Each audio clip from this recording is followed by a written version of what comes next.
Sunrise newsfeed this morning. A 4-year-old child has started the process of transitioning genders with the help of the New South Wales Department of Education. They're helping the preschooler through the process before starting kindy to alleviate pressure. Well, there is a growing number of young children seeking to change their gender. Among them, a 4-year-old in New South Wales who is yet to start kindergarten. Referrals to Sydney's Children's Hospital at Westmead for gender services have tripled, while Melbourne's Royal Children's Hospital is helping more than 250 kids. It's a very hot topic, very controversial this morning. Let's bring in news.com.au editor San Sankey and advertising guru Jane Caro. Dan, 4 years old, is it too young? Well, of course it's too young. I mean, most 4-year-olds I know don't even know what they're going to have for breakfast, let alone have the mental and emotional capacity to make a decision on something that's as life-altering as gender transformation. I mean, I just think this is ridiculous. And now we've got state governments putting in place policies to allow this to happen for kids as young as 4. I think that's crazy.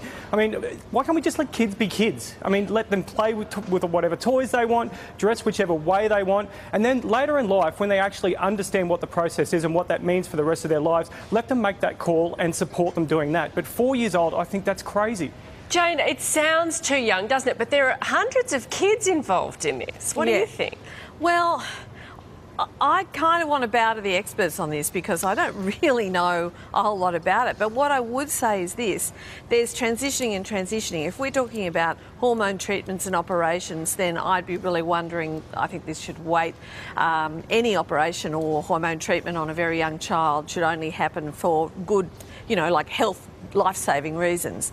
But if it's all about just living the way they want to, cutting their hair the way they want to, growing it or whatever, fine. Let them do what they want. And I'm prepared to say there are experts in this who understand this area a lot more than I do. I feel for the parents, I feel for the kid, I feel for teachers and everyone involved in it. It's very complex, and I'd leave it up to them.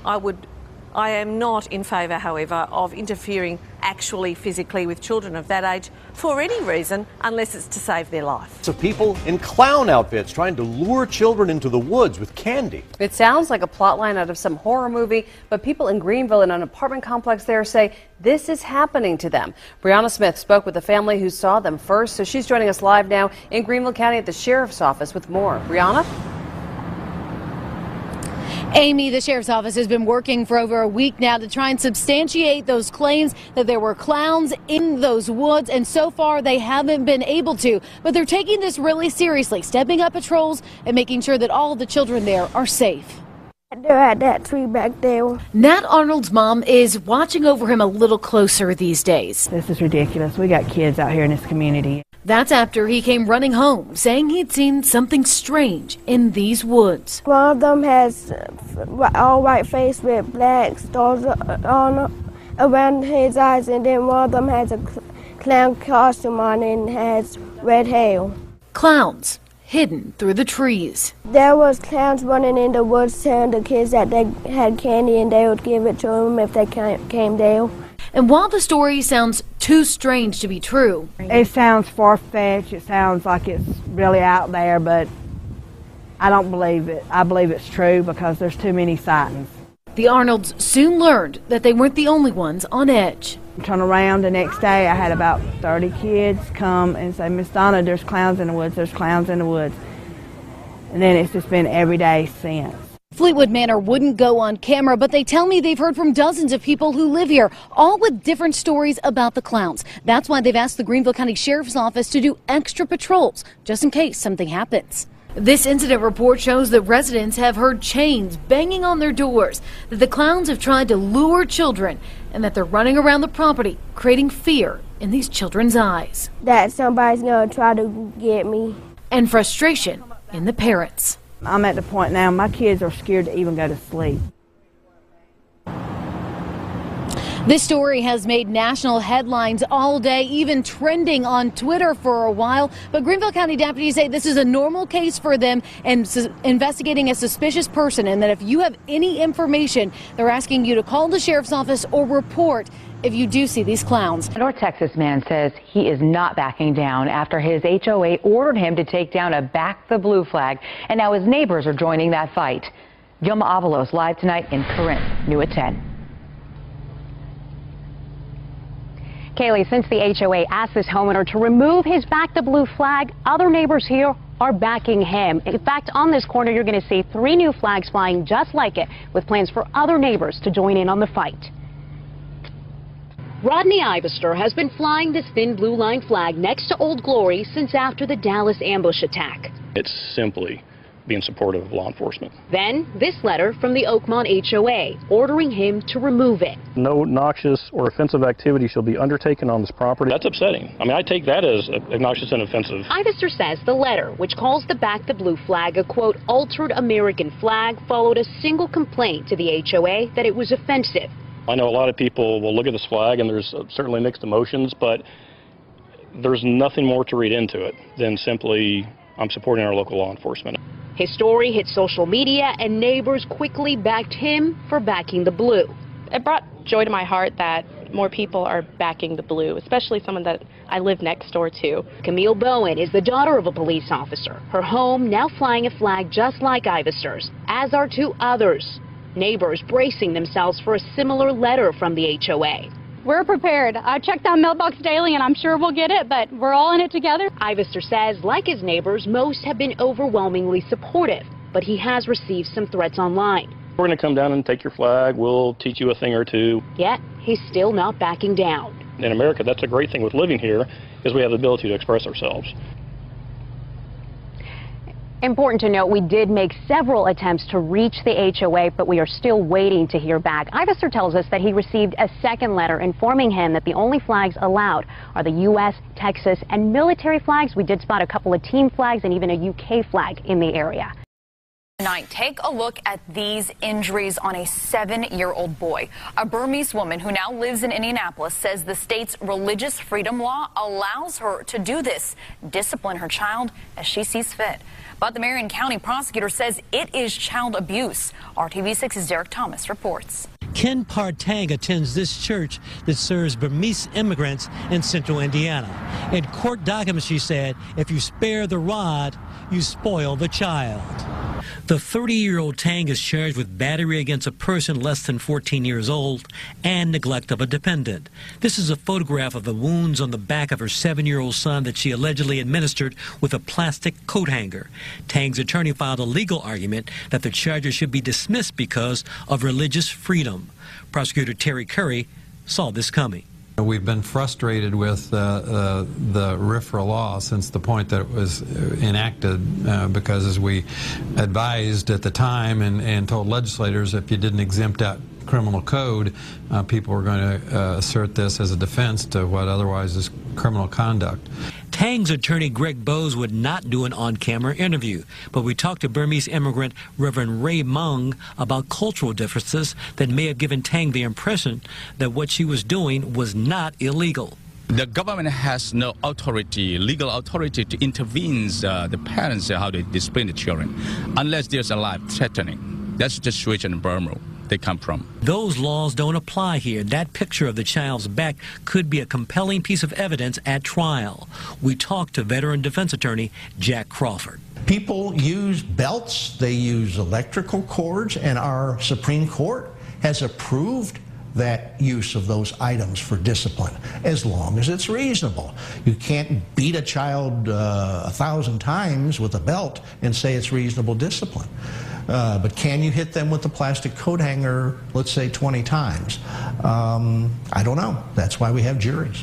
After Tang was arrested, she took parenting classes mandated by the juvenile court. She learned discipline methods other than physical punishment. Good morning, Sylvia. Well, that's right. Authorities have just come out and lifted that tsunami warning for that east coast, so they can now breathe a sigh of relief. We had 30-centimetre swells this morning, so there was activity out there. It comes after a 7.1 magnitude quake on the east coast of New Zealand. It happened at about 4:30 in the morning, where, of course, lots of people were sleeping in their beds. They heard houses creaking and their beds shaking. There have also been a lot of aftershocks as well. So pretty scary couple of hours for the people in the East Coast. In terms of the communities there are a lot of small coastal communities, and we're hearing reports that a lot of people are working together, getting out of bed in their pyjamas, going up to the top of hills, nervous about a tsunami because, of course, it was long and slow, and meeting in places like schools and motels, trying to work together and help each other out. So no major reports of damage. There's been stock shaken from shelves, things like that, but not a very pleasant wake-up for people on the East Coast this morning. There's new evidence that suggests a failure to protect the world's largest land mammals, elephants. A new study, the Great Elephant Census, found that between 2007 and 2014, the savanna elephant population in Africa declined by at least 30%. Well, those numbers come after an extensive project during which researchers traveled across Africa in helicopters to count every elephant in 18 countries. CBS News foreign correspondent Deborah Patta joins us on the phone from South Africa.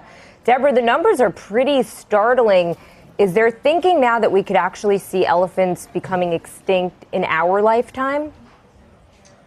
Certainly in some countries like Mali and Chad, it's estimated that the local population will be completely extinct very soon.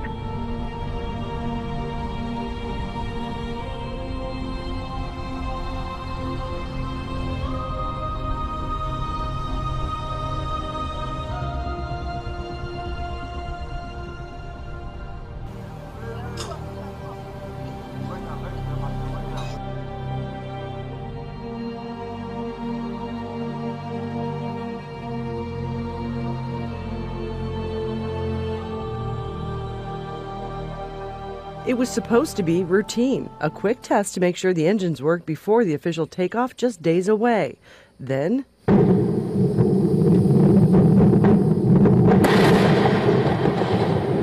as liquid oxygen and rocket-grade kerosene was being pumped in, a flash turned fireball. While they were putting in these chilled propellants, which are kept at high pressure and are very explosive, there was some sort of issue, and the explosion took place very quickly. The rocket destroyed, along with the satellite it was supposed to take into space. Made by an Israeli company, it was going to be used by Facebook to spread internet access across parts of Africa. Its founder, Mark Zuckerberg, said he was disappointed, but promised to continue working with other technologies to make up for what was lost. This is the second time SpaceX has seen one of its rockets explode. The last time, its fleet was grounded for 6 months. This accident will cost the company hundreds of millions of dollars, mean big delays for its other customers. But the biggest issue of all could be if it leads to doubts. U.S. officials said private companies could replace NASA. This will not help SpaceX prove it can, in fact, do just that.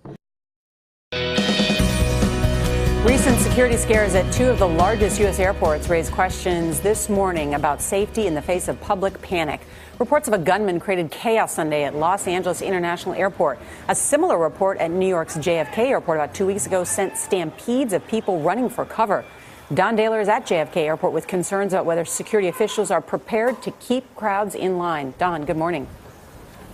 Yeah, good morning. The incident here at JFK shows that misinformation can lead to confusion and send people into a panic.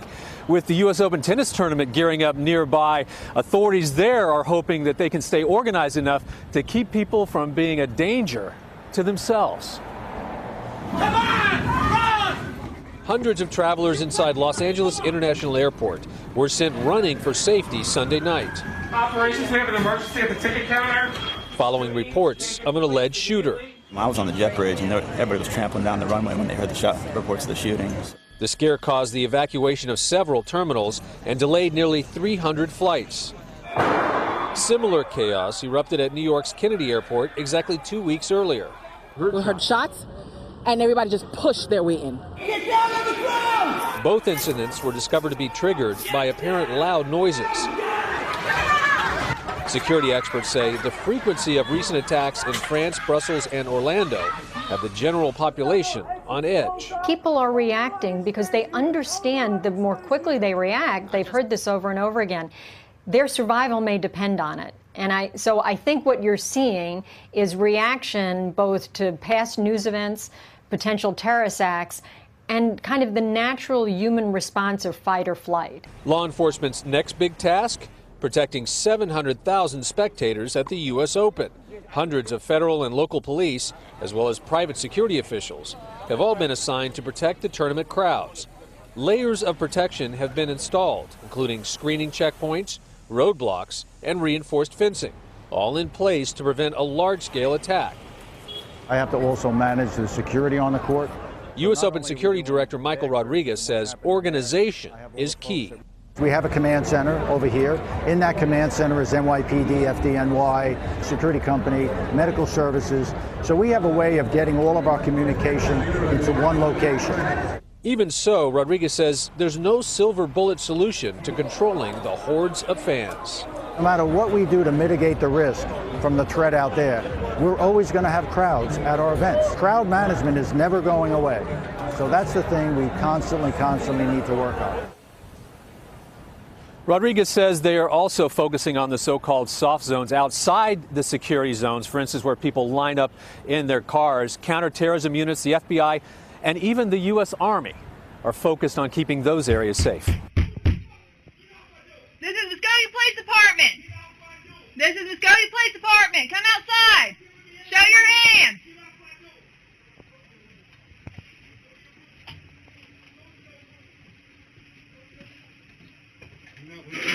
Y'all ready? Do it. Get up here.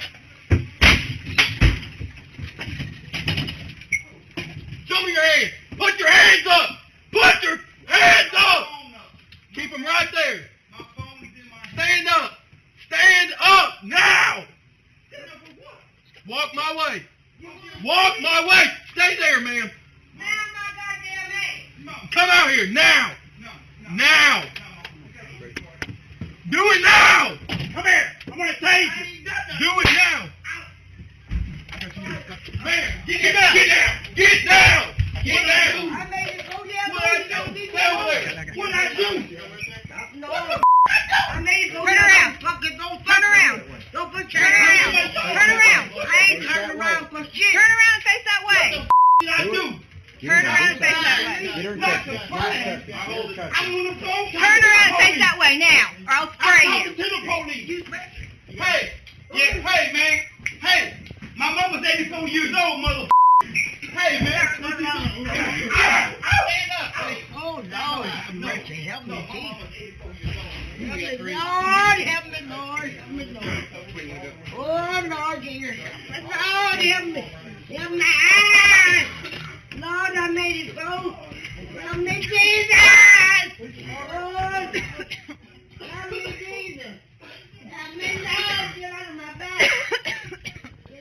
Let's go to Omar Villafranca in Panacea, Florida. He's near where the storm came ashore. Omar, good morning. Good morning. Hermine made landfall about 15 miles from here, and this storm left its mark. Thousands of trees like this one were toppled over. This one just happens to be about 50 feet tall. It's now blocking this road. Thousands of people are still without power, and that storm surge flooded entire communities. Overnight, Hermine smashed into Florida's Gulf Coast, making landfall as a Category 1 hurricane around 1:30 a.m. Eastern Time, dumping torrential rains and unleashing powerful winds of 80 miles per hour. The first hurricane to hit the state of Florida in more than a decade has already knocked out power to tens of thousands of people. Roads in Alligator Harbor have been torn apart. Massive storm surges, some projected to be up to 12 feet high, are pummeling coastal areas. Evacuations are underway in areas north of Tampa, where water has jumped over seawalls and started to push into homes. I don't know the condition of my house. I don't know if it's flooded or if it isn't. It's really, really, really bad. Like, I've never seen it this bad before. As Hermine churns northward, the street is completely underwater. It's soaking parts of Florida that have already seen close to 2 feet of rain over the last 3 days. Governor Rick Scott has declared a state of emergency in 51 counties with 6,000 National Guardsmen on standby. He's urging everyone not to take any chances with this storm. We can rebuild a home. We can rebuild a business. We cannot rebuild your life. The storm has lost some of its destructive power as it heads north into Georgia. No word yet on if this storm has killed anyone. Nora? That is some good news. Omar, thank you so much.